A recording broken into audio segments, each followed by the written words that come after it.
All right, guys, welcome back to episode 3 of the Kickback Hour. Episode 3. We made it this far, guys. We did. All right, so to start off, as always, what's popping? Well, for me personally, I've been procrastinating a lot these past few days. Mhm. I So feel that. I have a bunch of papers to write and things I need to study for. So naturally, I was like, I'm gonna start a new show. Likewise. And so I've been watching The Handmaid's Tale. But what really scared me was that, like, my first thought during the first episode when I was watching it was, what's wrong with them? Don't give them any ideas. Like, that was an actual true thought I had, which is just kind of scary and shows how lovely the society is. And, like, this show, I know I'm, like, super late on the train to watch this show. I don't know if you guys have seen it, but, like, oh my god, it's, like, traumatizing. Like, the stuff that goes on in it. Like, it's crazy, but it's, like, so #relevant. I'm so lazy when it comes to Netflix shows, so, like, it took me probably, what's that one big show that everybody was watching? Orange is the New Black. It took me forever to start watching that show. So, like, I'll probably watch this in, like, the next, 5 or 6 months. Yeah. I'm just lazy. I'm always behind on the shows. Like, I'm like, I'm not gonna do when everyone else is watching it. Like, Exactly. that's too easy. Exactly. Yeah. So what's popping with you guys?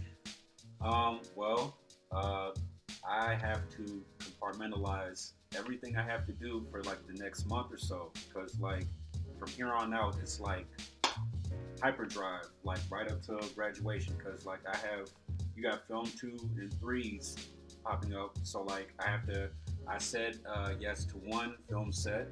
Cool. Yeah. So I'm gonna be working on that. It's like a 5-day shoot. So yeah, it's gonna be really fun. I have classes. I have like a big aesthetics project that's due literally like this week Thursday.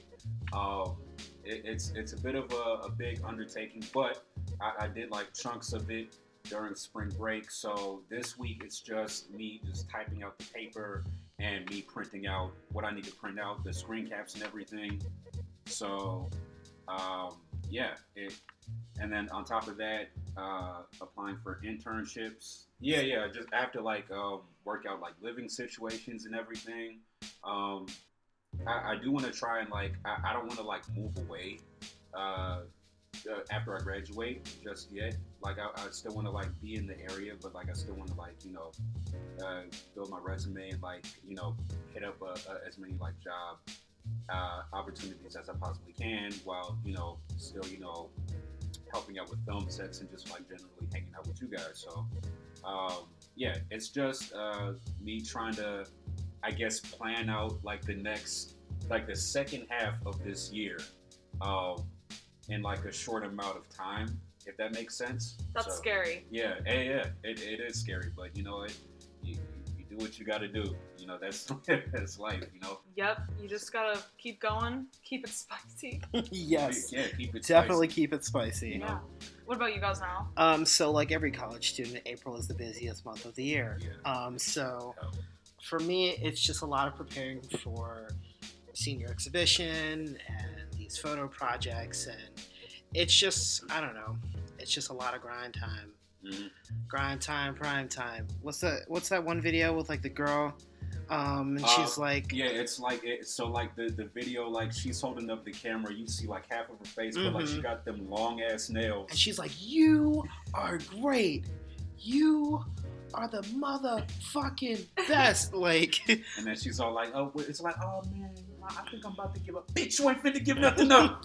that is gonna be my more motivation for this month. Yeah. I've never seen that, but that just sounds inspiring. It is beautiful. I will send it to you. We'll link it in our description. It is perfect. Honestly, one of the best videos. If you ever feel discouraged or you feel down or you feel like you can't do it, just watch that video and your spirits will be lifted. Absolutely.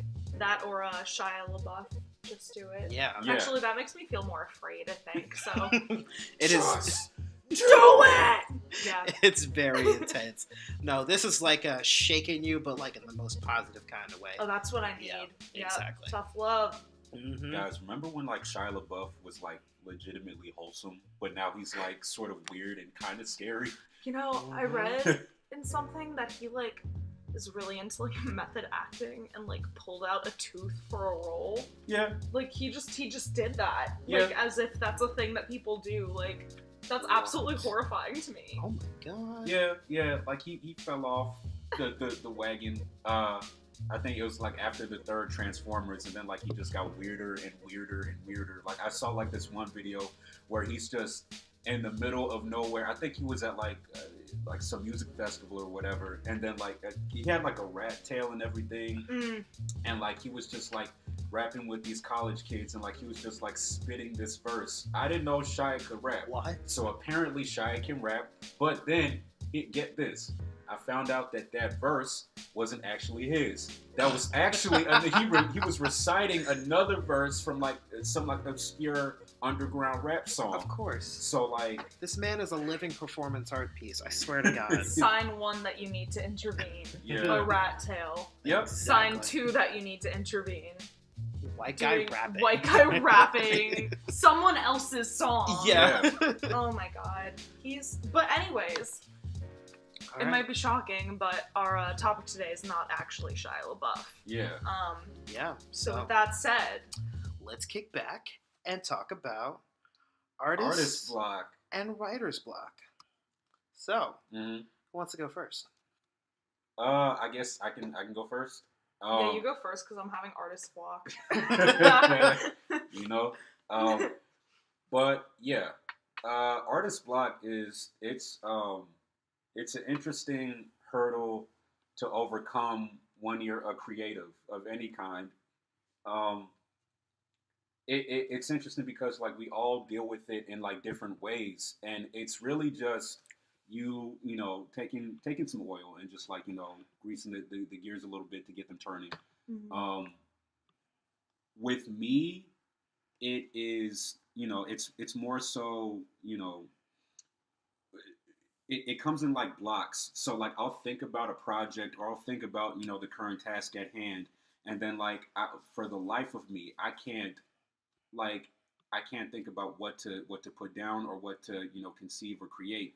Like I remember, and it's not just like for like writing films or like just like writing in general or like even taking pictures. It can be something as simple as coming up with like playlists for a radio show, or just coming up with playlists in general for an event. There are literally points where I won't be feeling the music that I'm listening to. Like it's just like I'll just get like malaise from like listening to, like say I'll be listening to like hip hop, and then I'll listen to hip hop for like a while, and then after a while it'll just be like I'll just like stare at my Spotify and be like, yo, this is boring. Like I'm not like really.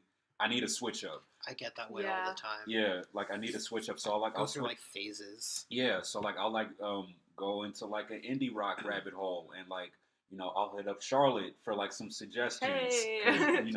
Charlotte's indie trash. So like she'll send me some suggestions my way, and then like I'll just listen to that for a while. But then I'll get tired of like indie rock and be like I want to switch it up. So like I'll hit up Guy Snell for some EDM trash and like switch it up. You're so lucky to be surrounded by such different types of musical trash. Very cultured people. You have the resident indie girl and the resident raver here. So right. And I guess I'm the resident hip hop head. So yeah, you definitely are. Yeah. So I mean, like you just need like a change of like scenery. I feel like that's how I cope with writer or like artist block in general. I totally agree. Switching up your surroundings, or like just like doing something different out of the ordinary that you wouldn't usually do, and then usually that'll help sort of jog something in your brain and be like, hey, maybe I can do this, or maybe I can like attack this that way.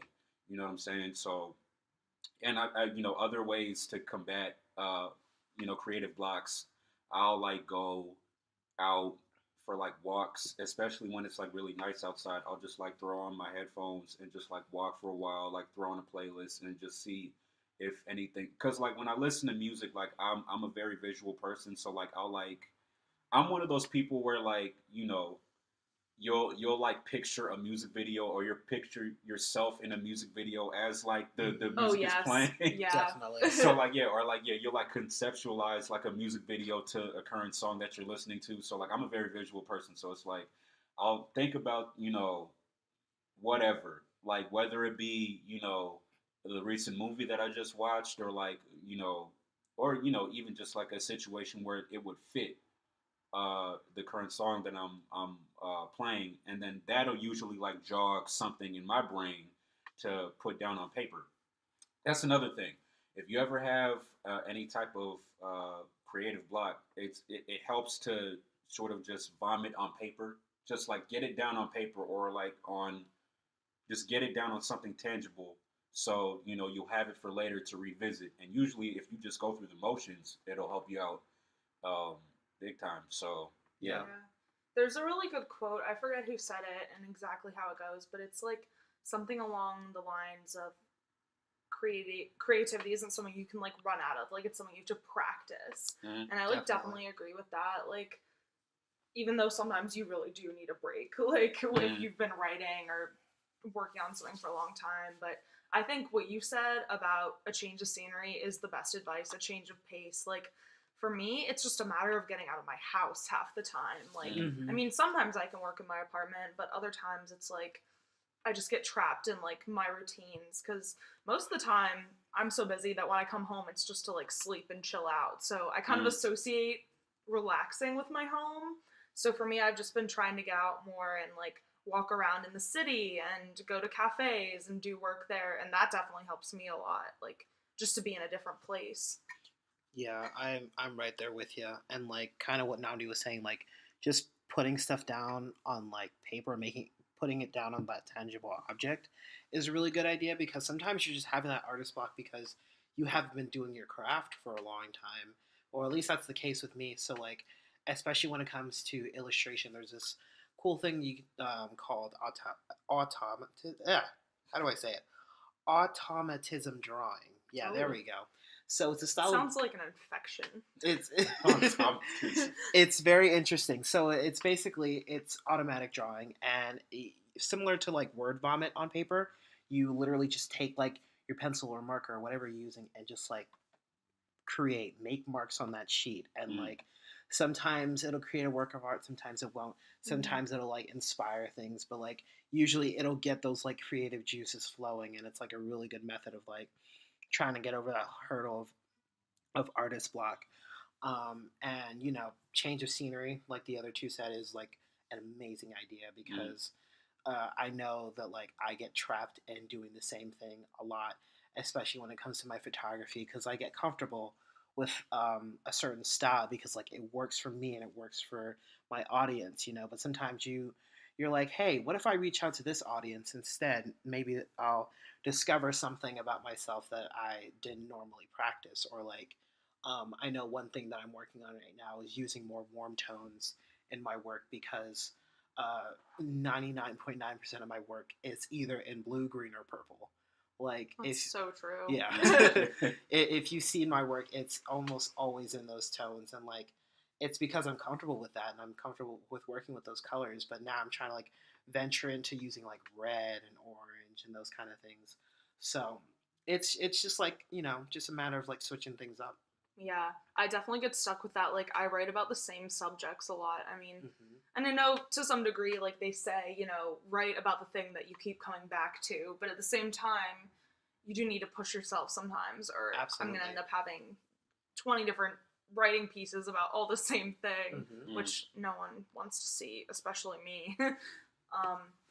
Do you guys use like your iPhone notes a lot? Because I write down the most random things in my notes, and then I'll come back and I'll just be like, what did that mean? Yeah, like it'll just be the shortest snippets, and I'm like, is this a restaurant I wanted to go to? An idea for a movie? Like, I have no idea. Yeah, I've been trying to be more organized about that, because I run into that all the time. I'll see something like, I don't know, like yellow sheet of paper like on my iPhone, and I'm like, what was this about? What the hell is this? But now I've been doing like, okay, like photo shoot idea, this, drawing piece that I want to do, this, I've been trying to be more organized about like my notes and things. Also, this has helped me out with my writing of like just like papers, but like I think it can also help out with writing in general. It's just like speaking into like a voice memo or something, and just like hearing that back and writing that down. Because sometimes it's like really difficult for me to like write something, even though I know exactly what I want to say. So what I'll do is just like literally speak it into a microphone or something, and then like hear it back, and I'll just copy that down. That'll be my writing piece. Yeah, that's smart sometimes, because sometimes you're getting ideas so fast that you can't write them down fast enough that you just have to like say it and spew it all out there. Yeah. It's similar to what people do with like like lectures. They'll like record their professor so that they can catch whatever they missed at home while they're like reviewing their notes or whatever. So it's definitely a good method to use. That's a good tip. I never thought of that before. Yeah. Also, I mean, the cousin of the cousin of creative blocks. I like to think it's procrastination. Oh yeah. Yes. Procrastination is it's played such a role in my life to the extent that I literally wrote a short film script based on procrastination and somebody battling procrastination based on my own experience. Like, because it took, and ironically enough, it took forever for me to finish the script because I said that I was going to do a script. I think it was like... You've been talking about it forever. Yeah. Like, I think it was like the past... It was like this past like a film festival where I saw like student films, and I'm like, oh man, I want to do that. And I heard about Clam Jam doing their thing, and I was like, all these people, Cream Productions and Clam Jam and like Stepdad and like all these like student groups are doing all these cool things, and like I'm still in college, I still got like the time and like resources. Like I want to do something like this. Like I want to do like a cool short film or whatever. So like I've been saying that I wanted to like do like an idea or whatever, and I wanted to do something different, like something that like we haven't really like seen much of in like the film department before. So like the genre is like a cheesy like martial arts film. Like I feel like we don't get like enough like action like films and like for like student Interesting. Right, because usually action films rely so heavily on like special effects that you wouldn't expect students to try to tackle that. But I think the way that you're approaching it with like it being self-aware that it's cheesy, that's what makes it work. So I think that's gonna be so good. I can't wait. didn't know it was gonna be an action thing. That's super cool. Yeah. I want to be involved. Yeah. Likewise. I want to try and shoot this like this summer, or like I don't. Yeah, it's probably gonna be like this summer because I would anticipate that because I do want to do an all black 72 group for the 72-hour film festival that's about to happen on campus. That's another thing that's great is if there's ever like artistic time challenges where you work in a group, that's a great way to like push yourself because there's people depending on you. Like there is a very strict deadline, so it's like you can't procrastinate. Like there is no room to have artist block of any kind. Like you just gotta force yourself to make up something and run with it. Yeah. I was gonna say, one of the cool things that you mentioned is just like seeing other people's work is like a good source of inspiration, but not like these like huge production films or like seeing stuff that like your peers make, like that always inspires me to do more because I'm like, if they can do that, I can do it. Yeah. So that was one thing I thought was really good, and that's one thing that's played a big part in my life. I don't know, especially with like Instagram culture. Like absolutely, I used to like make myself like literally feel ill just like looking through the profiles and work of people like my age that were just so much more accomplished than me. But then I was like, you know what? That's horrible. That's toxic. I'm gonna stop doing this. I'm gonna channel all into like making my own work. And it's really funny actually. I don't think I've ever told anyone this. There was this one girl that I was always just like so jealous of. Like, and I followed her on Instagram, and she was just like everything I wanted to be. Like I just thought she was like the reason I had insecurity, and I never even met her. And like it was just someone that was like really like artistically like so talented and like doing so many things. And I now actually work on the same magazine with her. So like that's instead awesome. of making myself sick and being like, wow, I wish I could be like this person. I just put forth the work and I got to that level, and now I'm really proud of that. That's really cool. And you have some amazing pieces in that magazine too. Yeah. I don't know if this is like your style of writing with like these nonfiction stories, but like it's working. But yeah, I think that's a really good point. Like, if you ever feel like you're just, feeling like you're seeing these people doing these amazing things, like, if they're the same age as you, that means you can do it too, Exactly. It's just a matter of, like, getting the motivation to do it and just, like... And I know also, like, money and resources is a thing, but, like, there are things you can do and there are ways that you can get there, even if you're taking small steps at first. Absolutely. And it's not a race, so you can go at your own pace. Right. That was something I had to learn, too, is that, like you can set goals for yourself, set realistic goals for yourself based on your situation. You can't just be like, oh, I'm going to be at this place at 21 and this place at 25, because like 99.9% of the time, that's not going to work out. Oh, yeah. Because life is not a straight line. I try to never think like that, because it's just, you're never going to be happy. Oh, yeah, absolutely. I used to think like that all the time. I used to like be super like methodical about like what I would do at which point in my life. And it wasn't until recently that I stopped thinking like that, because I just ended up miserable the whole time. It was like, I'm not doing what I want to do at this point in my life, Yeah.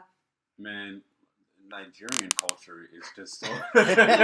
like, I'm hearing you, like, talk about this, and it's like... it's just so, like, it's strange and, like, rough for, like, the older generation to be like, oh, you have to be a doctor at this age, then you have to have kids at this age, you have to give me grandkids, and it's like, I'm just like, people are trying to figure their lives out, like it's a they're lot just of pressure. I mean, like, African kids, most foreign kids are, just like everybody else, like they're confused, they're trying to figure out who they are and like their identity, and like I feel like foreign parents, like they mean well, they love their children, like we all get and understand that, but at the same time, sometimes like the style of parenting isn't necessarily the best. Sometimes you need to be a more emotionally open and sensitive to what they're going through, and like how they're trying to like figure out the world, and like trying to figure out who they are as a person, and be more open to that and encourage that process. I feel like that's a lot more healthier than just, oh, you have to be this, then you have to do that, and then you have to do this so you can buy me a mansion back home. And then like, that's not There's healthy at all. Definitely a lot of pressure with it. Yeah. I'd say that my parents have kind of like let up on that pressure recently, because I think they're finally understanding that like we can't move at the pace that you think we can, just because of like our situation and just like the way life is in America, especially. Right. Like, yeah, the American dream is a thing, but like also it depends on like your race and your gender and your sexuality and like your religion and all these other things, and your own personal life goals too. So there's no like straight path to do this. Like everything, you're gonna run into at least 5 forks in the road like every 12 seconds. Like, it's ridiculous. I mean, I feel like I'm at the same place too with my parents. Like they've definitely gotten a lot more lenient than compared to like when I first started college. I feel as though like it's more so, okay, so this world and the current society that we live in much better than we do. The world was not what it was like 10 or 15 years ago. So we trust you. We trust your judgment. You just got to make sure that you can stand on your own 2 feet.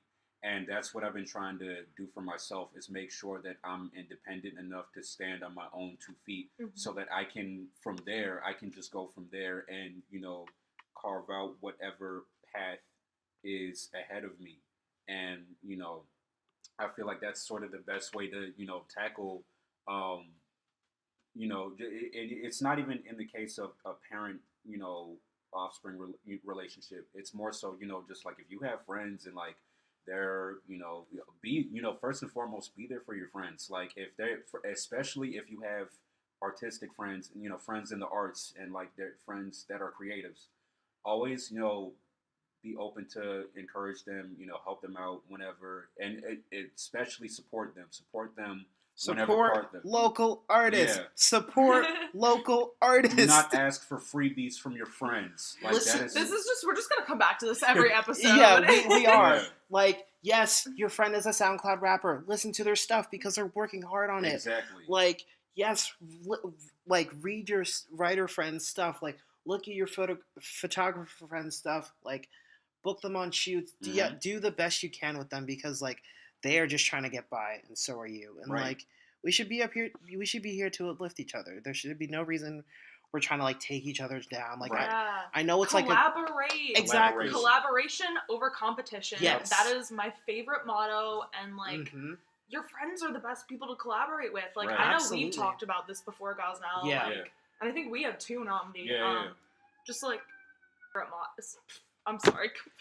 It was like Charlotte was going into this fantastic like rant about like collaboration and collaborating with your friends. Then all of a sudden, out of the blue, this loud ass police or like ambulance, several of them by the way, right down the street. Like right. It must have been at least 4 cop cars going down that road. Yeah. Welcome to the city, people. Yep. Yeah. So, anyways. All right. Collaboration over competition. Yeah, we're saying collaborate with your friends because there's no one who's gonna uplift you more, and like your friends already have the same values and probably interests as you. So like talk about your interests, make multimedia art projects about it. Like yeah. Hell yeah. Even some of the most famous people are working with their friends that they like started when they were young or like just starting out their careers, like One Direction. Yeah, exactly. Like One Direction. That's all. Even wait, didn't one of them leave? Yeah. Oh, it all disbanded now. Oh, so that's actually yes. a really terrible example. Okay. No Direction. No, it's okay. many different directions. Well, I guess we'll disregard that. I guess I don't know, but yeah, like you make the best stuff when you're collaborating with people that you have good relationships with. And I was talking to a friend about this earlier, is that like I have models casted for this one shoot, but I don't feel comfortable, shooting with them because I don't have the same relationship that I do with some of the other people that I normally shoot with. And like, I'll create better products just because I know how to work with those people and like, we're good collaborators.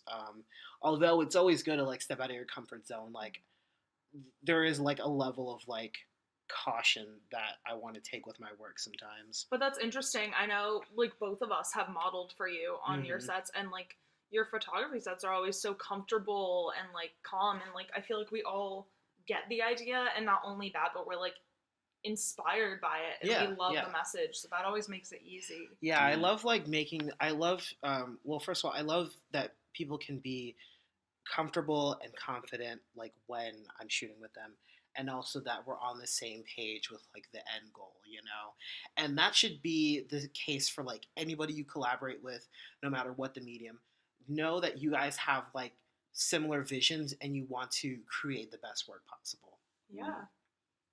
So, yeah, I think on that note, we can give the Ain't Shit Award to Selena Gomez. Who wants to tell why Selena Gomez wins the Ain't Shit Award this week? I've been known that Selena Gomez. But, See, my thing was always like, I didn't like her and I didn't know why, but now I have a confirmed reason why. Does anybody want to do the honors of explaining why she ain't shit? Okay, so basically, back when the Black Lives Matter movement, I mean, not that it's like gone away, but when it was prevalent, very in the media. Yeah.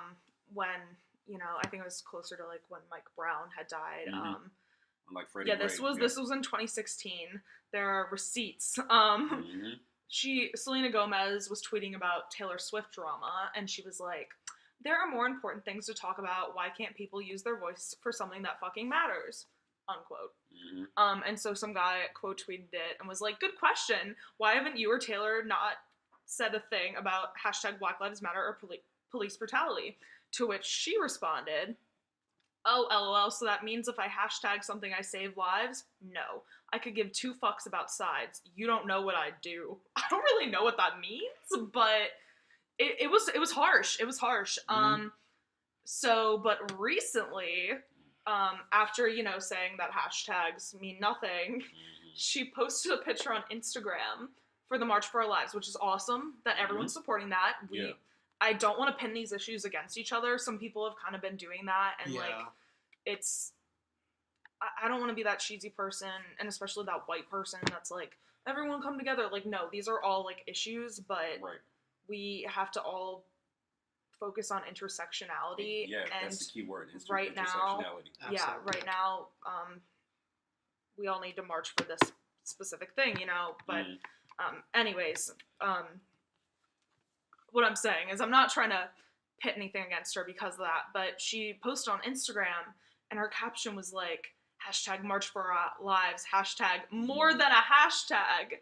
Or like, what did she say? Yeah, I think she said more than a hashtag. And it's just like, okay, you previously said the hashtags mean nothing. She's never made a statement like apologizing or saying anything in support of Black Lives Matter. Like, it just, it felt very convenient. So people were really kind of outraged about that. Oh yeah, absolutely. Understandably. Mm-hmm. So now that the hashtag isn't specifically about Black people, now you feel more comfortable, putting out a hashtag. Like, I mean, as we said before, intersectionality is very important, and this March for Our Lives, it just doesn't include school shootings. It includes, gun violence everywhere. It includes gang violence. It includes police brutality. It includes everything under the umbrella of gun violence, including violence against people of color. Right. It includes, that's what I'm saying. Like, it includes all races, all ages. Exactly. Like, guns don't discriminate, you know? Yeah. Shooters aren't going to discriminate, most likely. I mean... Don't famous people have, like, publicists or something that check up on them? Like, this would have been a convenient time, even if she was, like, a racist, to, use that publicist and, pull out that fake-ass apology. Right. We wouldn't have attacked you as harshly as because of that. And I'm not saying that she's, like, the worst out there. I mean, she's never said anything, to my knowledge, like, blatantly racist, but... Right. I still do think that silence is compliance. Yeah, absolutely. And so it felt very convenient. And like, if I had that kind of platform, especially the way things are lately, like I would be doing everything I could to help with every like social issue. So I don't know. And she dated a black man, she dated The Weeknd. Oh, so you like black dick, but you don't like black lives. Yeah. Oh my god, that was fire. This tea is scalding, honestly. I need to go put it down. She broke up with him for Bieber. Can you imagine dumping The Weeknd for Justin Bieber's scrawny ass? Is he still a thing? He's still a thing. I think he then broke up with her for, I think I read, like, Alabama sorority girl or something, so that's like... Standards are just getting lower and lower. Yeah, it's... What a world. So anyways... White people are a mess. So anyways, Selena Gomez wins this week's Ain't Shit Award. But Selena, you can fix it. You can make a statement. Absolutely. You need to do a little bit better. You need to do better. You need to step it up. We're calling you out. Head up that publicist. Let her help you out. That's what she's there for. Exactly. But also, that really means nothing if it doesn't actually matter to you. So. Yeah, we're going to call you out either way. But, yeah. Save yourself the fire. Exactly. So, on the other hand, this week's We Stan Award goes to... Emma Gonzalez. Wow, we tried to say that at the same time. It's okay. It's okay. Fine. But yeah, it's the thought that counts. Yeah, shout out to Emma Gonzalez because I mean, I'm sure everybody has seen the video at this point. So yeah, the March for Our Lives happened this past weekend. Also, thank you to everyone that went out and marched or is standing with that, even if you couldn't be there. Thank you, and don't forget to vote. Yes. Yeah, please. Because you can march all you want, but at the end of the day, you gotta vote. We gotta rock the vote. Yeah, so. And I mean, like we're millennials as it stands. We're like one of the largest like voting like groups. Mm-hmm. So like we can really, I mean, and we're all pissed off about the orange one. So I mean, like we might as well go and put our vote where our mouth is and just try and change things. But yeah, Emma Gonzalez, she, ever since the shooting at Parkland, like, instead of going into mourning or anything like that, she has been out in the public eye. She has been kind of the face that has become the face of the movement, yeah, I think. I think so too.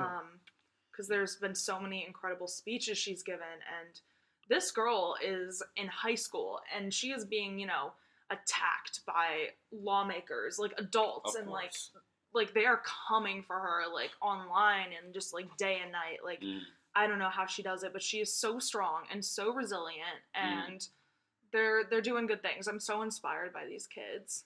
Yeah, shout out to young women taking charge.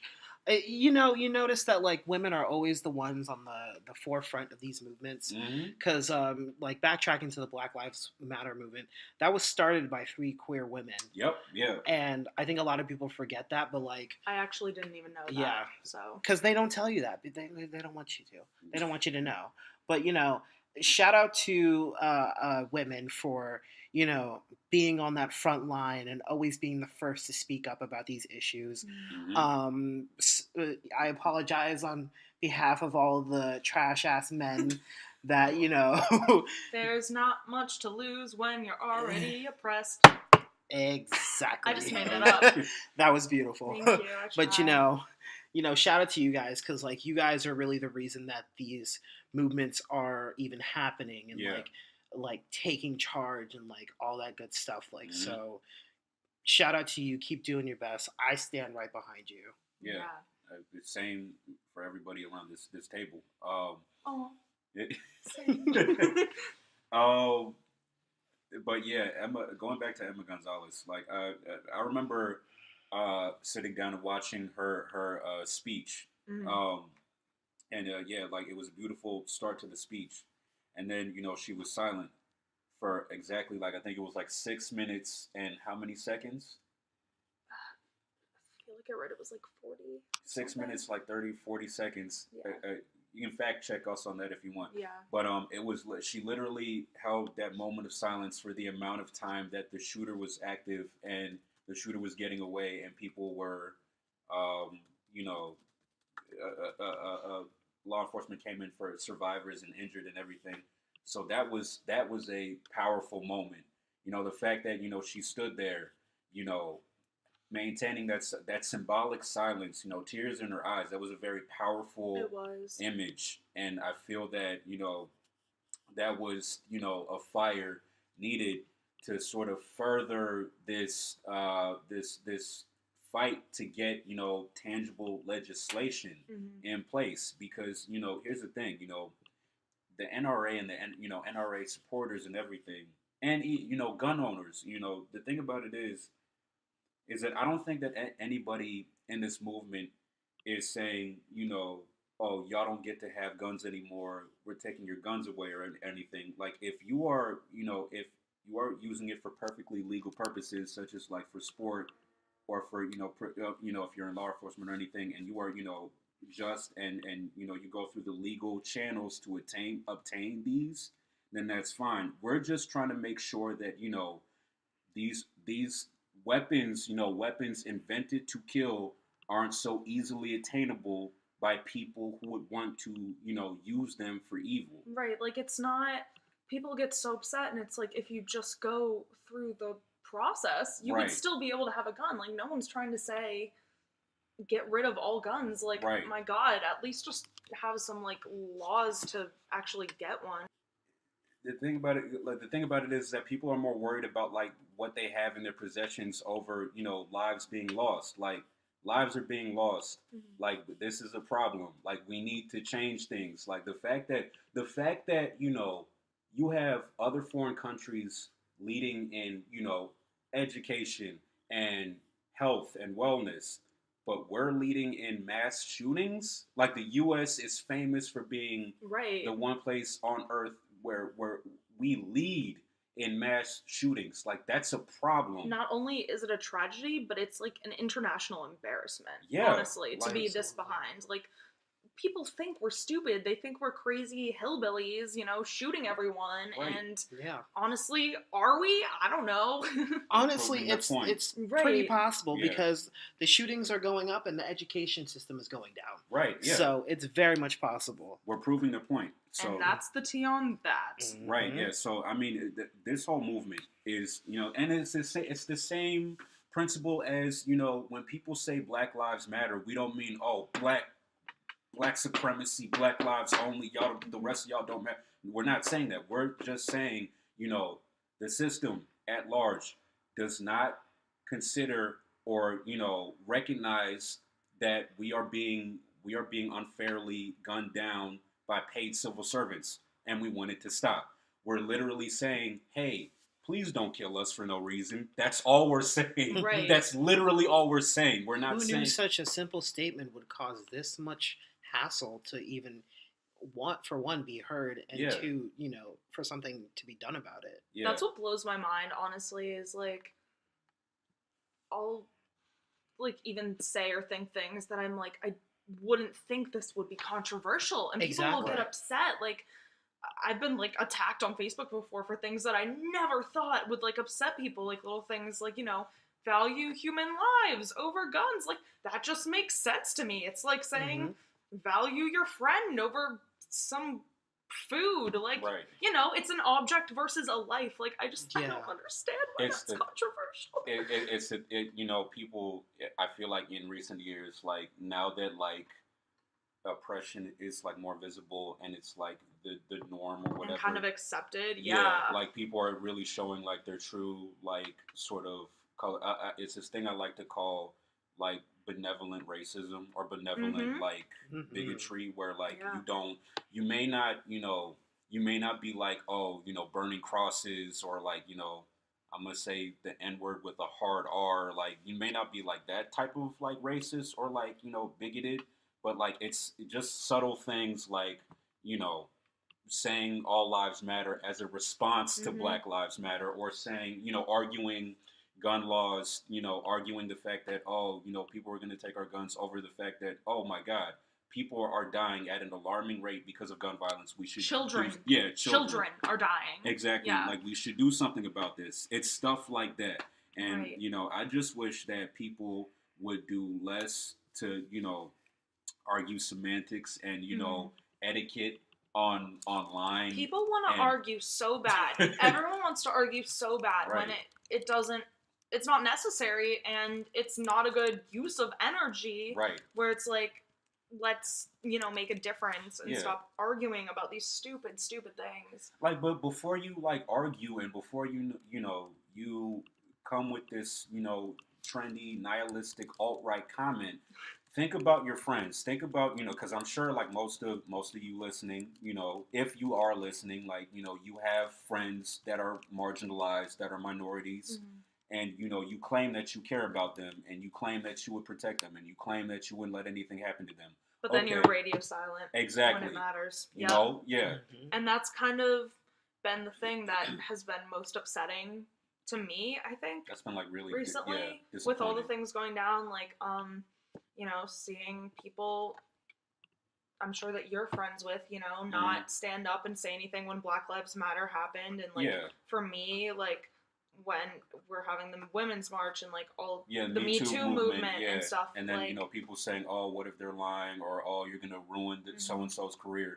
Well, I mean, you know, they're just recently, I mean. Hold on. Okay, if they are racist or bigoted in any way and they are actively not trying to change that, then their career deserves to be ruined. Exactly. I don't give a fuck how far you've come. If you can't respect other human lives, then you don't deserve your life. Yeah. An eye for an eye. You know what I'm saying? Okay, I've been watching Handmaid's Tale and they just said that and gouged out someone's eye, so I don't know if we should go that far.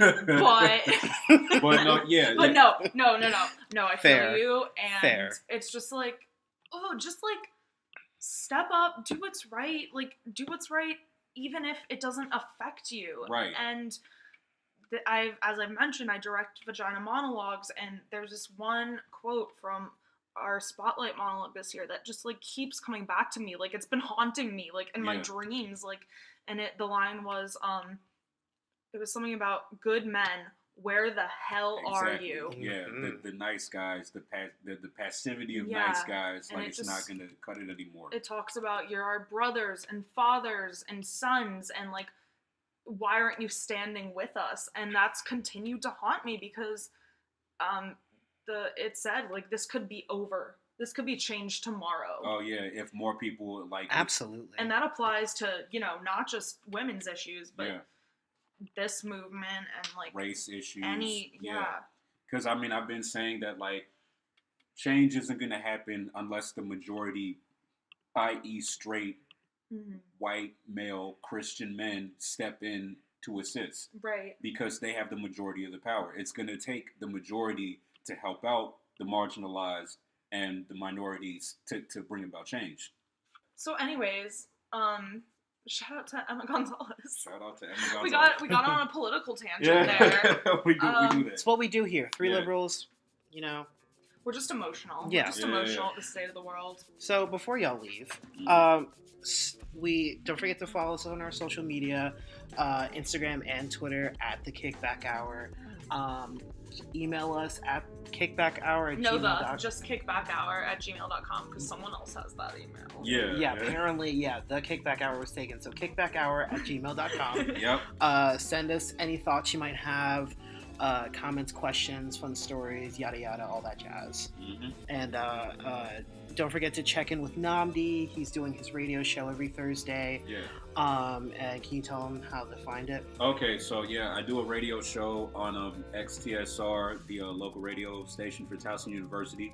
You can listen to it via the Radio FX app. So if you go to the App Store, you can download Radio FX and then just simply search for Towson University. And then, you can listen live on XTSR right on your phone. And I go live every Thursday from 3 to 4:30. And it's just me just spinning some jams of the week. You know, just some bops that I've been listening to throughout the week that I wanted to share with y'all. And it's a fun time. Also, real quick, we're doing the Before Y'all Leave segment, right? All right, so real quick, congrats to Black Panther for surpassing the Avengers as the highest grossing superhero film in the U.S. Amazed, but not surprised. Yeah, because, who would have thought that, you have a film with majority black people in it, and, black people won't show the fuck up. Exactly. Yeah, that's what happens when you make films for marginalized people. We're gonna show the fuck up. Because we want to watch movies too. Yeah, we want to enjoy, and again, it's not necessarily about primarily about the black struggle. This is a genre film. We want to see more genre films surrounding. We just want to see black people doing cool shit. Exactly. True. So Alright, any other church announcements, Charlotte? Church announcements. I think I'm good for now. I don't know. Check out my website if you ever want to see my work, charlottesmitharts.com. I have links to pretty much everything else I'm working on, I guess. We'll put that in the description as well. I mean, I guess if we're plugging websites, gosnellmcreative.com hasn't been updated recently, but same. I mean, there's some sort of recent work from earlier this year, but if you just want to take a stroll and see what kind of work we do, check out our sites. I'm gonna plug this every week until it happens, but the senior exhibition for Towson University is going to be April 20th. I'm sorry, not April 20th, April 19th from 7 to 9 p.m. in the Center for the Arts Gallery in the Center for the Arts at Towson University. I'm going to have a piece in there, and there's going to be a bunch of more awesome creative artwork in that gallery. So if you're in the area, check that out. Love to see you guys. Come say hey. Come see my work. On that note, keep it spicy. Love it.